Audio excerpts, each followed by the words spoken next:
I'm glad to see each one of you today, and I hope that wherever you are having an absolutely wonderful day. As I was thinking about what I was going to talk about today, I became very aware of how grateful I am.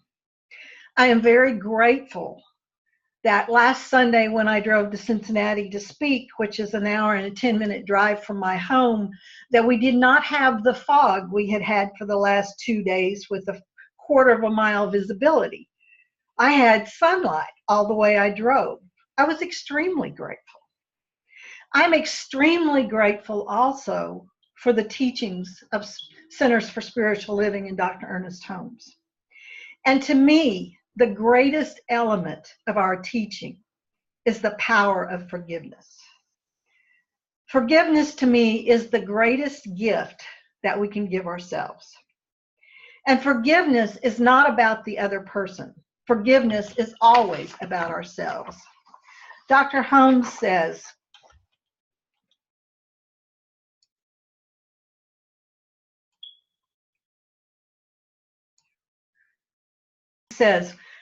we are all human beings and we all make mistakes. We carry an unconscious burden of guilt, and we all need the sense of being forgiven. One of the most revealing things in the new science of mind is our need to feel that we are right with God and life and with each other. He goes on to say, it is impossible for us to have a sense of being forgiven while we condemn others. Beyond this body and deeper than this mind, there is a perennial wellspring of life which can flow through us as the eternal givingness and everlasting forgiveness of God. Holmes reminds us that each one of us is human and we make mistakes. And each one of us has something that we need to be forgiven for. And the first person we need to forgive is ourselves. Many teachers of forgiveness believe that if we cannot forgive ourselves, then we are unable to forgive others. And it's not about God forgiving us, because God has already forgiven us. If we are not feeling forgiven, it is because we are somehow blocking that flow of forgiveness. Holmes says that everything flows in a divine circle, and that it continues to flow like our circulatory system flows through our body.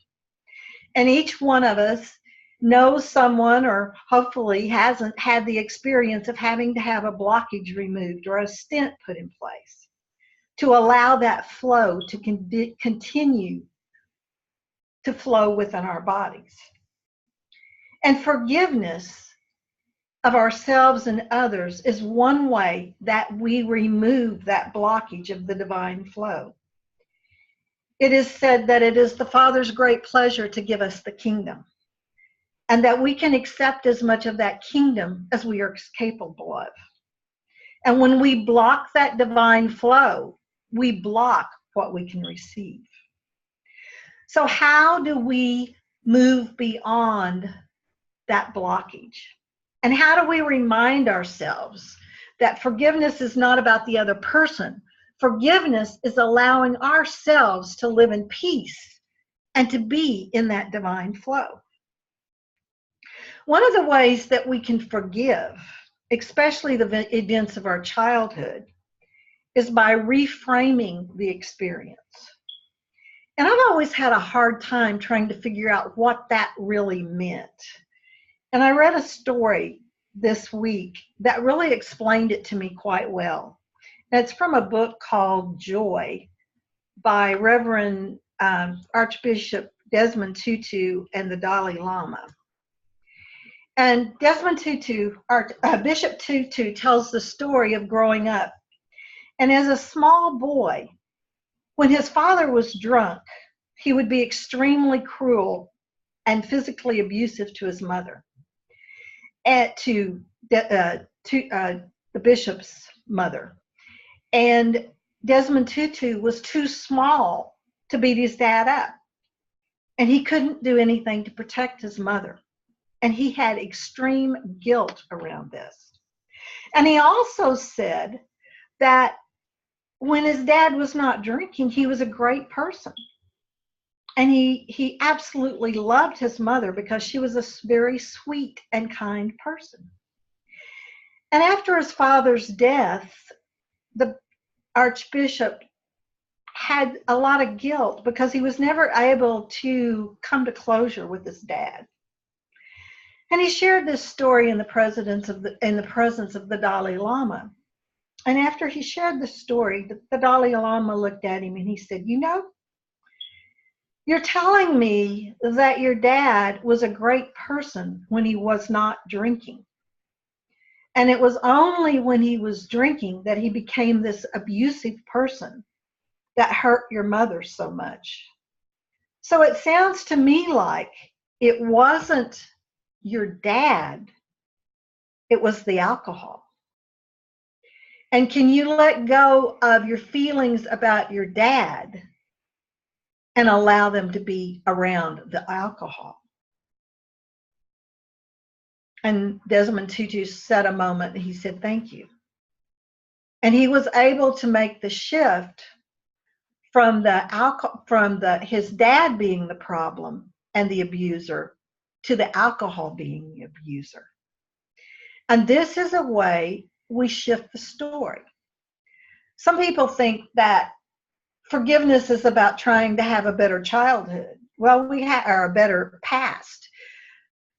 We all had a past, and we all have things that we might not like what happened. But we can find a way to shift it and shift how we look at it. One of my dearest friends' father died yesterday. And as I was on the way to a funeral of another distant relative. And she has a lot of issues with her dad. And I shared this story with her and asked her if there was any way that she could shift part of her anger and pain from her dad, the person, to whatever it was that caused him to act the way he did. And she knows that a lot of what defined her father was his upbringing in an extremely traditional religion where women mattered not at all, and his experience in World War II. So she is working to shift a lot of her anger off of her dad as a person and more towards the events that shaped him into the person that he was, so that she can reveal the love and peace that she truly has with her father. And we ask sometimes, why do we need to forgive? Well, for one thing, it gives us a more peaceful life. But there's another reason to forgive. And I cannot guarantee if you forgive that this will happen for you. But I can say it has happened for me. And one of the stories I like to share is several years ago, I had just had major surgery and was about 2 days out of surgery and was laying in a hospital bed, and my ex-husband, the father of my kids, walked in. Now, he lived in a distant state, so him walking into my hospital room was not what I expected in any way. And he walks up to me and he talks to me a minute and he says, "I want to apologize for some of the things I did when we were married." And the thought that went through my head in that moment was, I knew I had done my work, but I did not realize you had done yours. And that was one of the most profound experiences of my life, is to have him say that to me. You may never have anyone say to you, "I am sorry for what you did to me," or for what I did to you. But being able to let go of the past truly gives you peace. One of my favorite definitions of forgiveness, or knowing that you have forgiven, is that when an event or a person can flow gently through your mind and just keep on going. And this is something I didn't understand till it actually happened to me.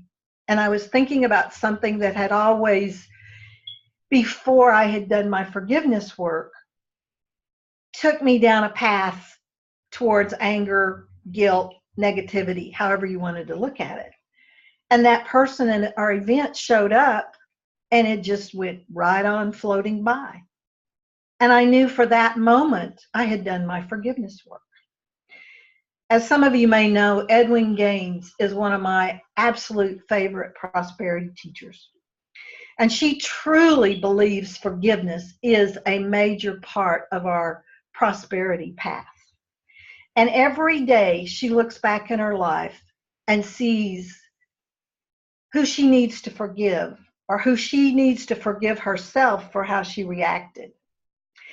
And then every quarter or every year, or every time she feels like she needs to, she will sit down and dedicate a day to going back and looking at people she needs to really do some intense forgiveness work around.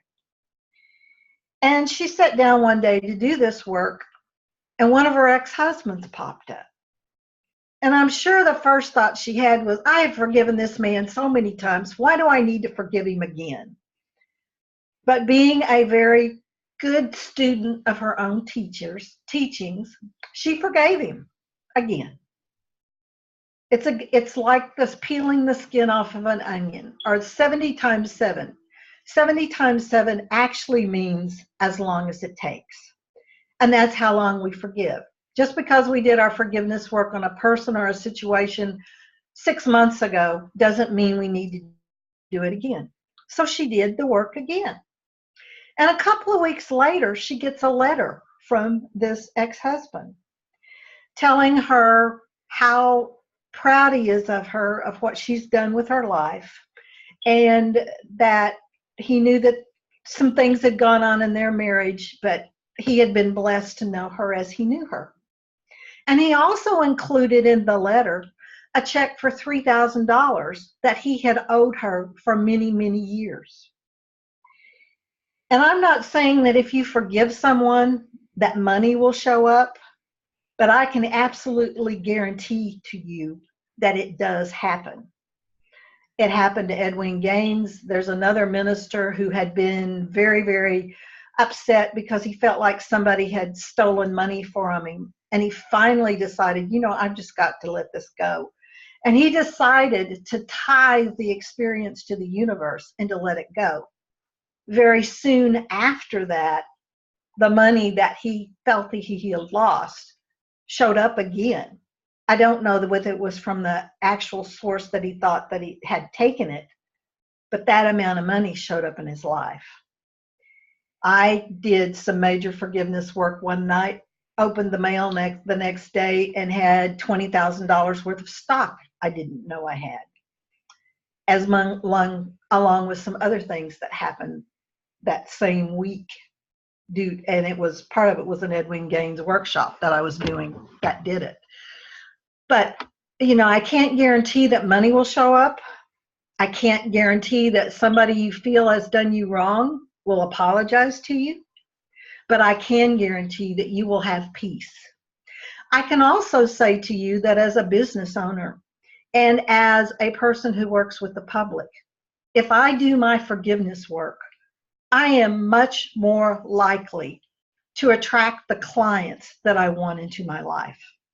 Again, we are talking about the divine circulation. As I remove the blocks with forgiveness, I allow that divine flow to flow through and as me, rather than blocking it and keeping myself from experiencing whatever it is I want to experience. And I honor each one of you in taking that opportunity to do something that allows you to remove that block. I want to share with you my absolute number one forgiveness tool. And I was counting up. I have used this for at least 25 years. And it's actually an affirmation. And as they're closing, we're going to do this affirmation together. And since I believe, as it says in the Lord's Prayer, Forgive us our debts as we forgive our debtors. Until we can forgive ourselves and others, we stay stuck. So the first person we need to forgive is ourselves. And so what I want you to do is I repeat this affirmation. As I say Linda, I want each one of you to say your own name and then repeat this affirmation after me. We will repeat this affirmation 3 times and then do a little bit of meditation and then maybe do it 3 more times. But okay, so this is the affirmation and then we'll do it together. Linda, I love you, I bless you, I forgive you, and I release you to your highest and best good. So each of you put your own name where I said Linda and repeat after me. Linda, I love you, I bless you, I forgive you, and I release you to your highest and best good. Linda, I love you, I bless you, I forgive you, and I release you to your highest and best good. Linda, I love you, I bless you, I forgive you, and I release you to your highest and best good. And just breathe in that forgiveness and breathe out anything you need to let go of. And feel that divine circulation continuing to move through you. As you release anything that is blocked by unforgiveness. As you let go of any old anger, guilt, judgment, extra pounds, whatever it is that keeps you stuck, just let them go. And feel that divine circulation working through every fiber of your being. As again we say our affirmation 3 times. Linda, I love you, I bless you, I forgive you, and I release you to your highest and best good. Linda, I love you, I bless you, I forgive you, and I release you to your highest and best good.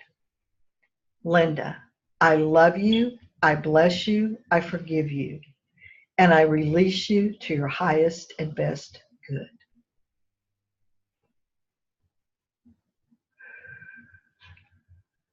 I recommend you do this affirmation 21 times a day for 21 days, and you will see things shift in your life. Thank you.